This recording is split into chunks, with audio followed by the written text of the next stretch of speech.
এই হচ্ছে আমাদের এখানে চাষের জমি ফুরায় যাচ্ছে এবং ধুমা টুমা ওপর দিয়ে আসে, এতেও তো অনেক ক্ষতিকর হচ্ছে। এটাই আস্তে আস্তে আপনার জমি কি হচ্ছে?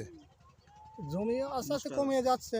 আমাদের জমি তো আস্তে আস্তে মানে ওর জমি চাষের জমিই কমে যাচ্ছে, চাষই তো ঠিক মতো হচ্ছে। এখান থেকে অন্য জায়গায় চাষ করতে যাচ্ছে নিজ জমি ফেলাতে।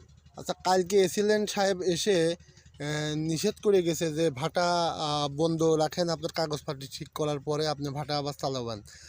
তারপরেও আপনার চালু করছে ভাটা, এই বিষয়ে যদি আপনি একটু বলতেন। এখন এই বিষয়ে আমরা তো বললে হবে না, তারাই যদি বলে সেইটাই তো, আমাদের কথা তো কেউ নেবে না, তাই না?